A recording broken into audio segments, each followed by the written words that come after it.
আপনার বাড়ি মুন্সিগঞ্জ। নাম জিজ্ঞেস করেন। আমার নাম বিচারপতি শামসুদ্দিন চৌধুরী মানিক। বিচারপতি শামসুদ্দিন মানিক। মানিককে হাইকোর্টের যে কয়েকদিন আগে একটা উপস্থাপন করছো চ্যানেল আইটি মানিককে চ্যানেলকে। হ্যাঁ হ্যাঁ, সেই মানিককে নাম হলো বিচারপতি মানিক, বাড়ি মুন্সিগঞ্জ। আপনার পিতার নাম? পিতার নাম মরহুম আব্দুল হাকিম চৌধুরী। আব্দুল হাকিম চৌধুরী। গুড। জি। আপনি এই যে পালাইতেছেন কেন বলেন? ভয়ে পালাইতেছি। কার বইয়ে? আর প্রশাসনের ভয়ে। প্রশাসনের বইয়ে? ওই একটা মেয়ে যে বলছিলেন যে ইয়ের বাচ্চা দীপ্তি চৌধুরী। ওইটা আমি খবর চাইছি। হ্যাঁ আমি বলি আপনাকে, আমি এই যে দেখাচ্ছি, আমি হ্যাঁ ইয়ে যুগে কিসের? আমি তো কত রুগী নেই, মিডিয়াতে তো খুব সুন্দর। আচ্ছা আচ্ছা শোনেন, একটু শোনো। আপনার কাছে এই মুহূর্তে এরা যখন ধরছে আমাদের প্রতিনিধি কি কি ছিল সাথে? আমার সাথে কি কি ছিল এটা বলেন। আমার সাথে ছিল ব্রিটিশ পাসপোর্ট, হ্যাঁ, বাংলা পাসপোর্ট, বাংলা পাসপোর্ট, টাকা টাকা, আর কথা ই কার্ড, ডেবিট কার্ড আর ই কার্ড, কি বলে?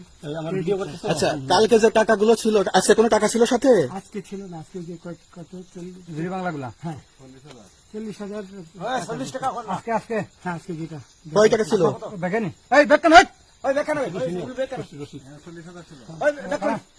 40,000 টাকা ছিল। কালকে যে দুজন টাকা নিছে ওদের কাছে কত টাকা ছিল? ওরা নিচে 60-70 মতো 60-70 লাখ।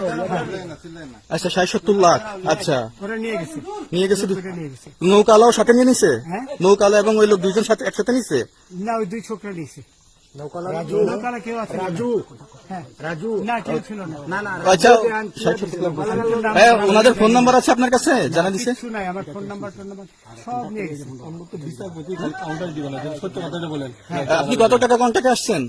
আমি 15,000 টাকা ওদের বলছিলাম, ওইটা আমি দিছি। কিন্তু পরে এই দুই ছেলে আমার মাইরা ধইরা সব টাকা নিয়ে গেছে। এই মাইকটা কোন জায়গায় মারছে ভাইয়া? বর্ডারে আনিয়ে মারছে না ভিতরে, তারের ভিতরে, ইন্ডিয়ার ভিতরে? ইন্ডিয়ার ভিতরে। আমরা তো ইয়ের নামে, আমাদের বাংলাদেশের অনেকের নামে আপনি অনেক অন্যায় করছেন, জুলুম করছেন, এটা সঠিক? আমি জুলুম করি নাই, আমি আচ্ছা, এগুলো আইন প্রক্রিয়া চলবে, এগুলো আমরা কিছু কথা বলতে পারি না। চলেন ভাই, বিচারপতি হিসাবে রায় বহাল দিছি। আচ্ছা, বাকি যা জিজ্ঞাসা করার আমাদের ঊর্ধ্বতন জিজ্ঞাসা করবো, আমরা যাই এখন। রসিদ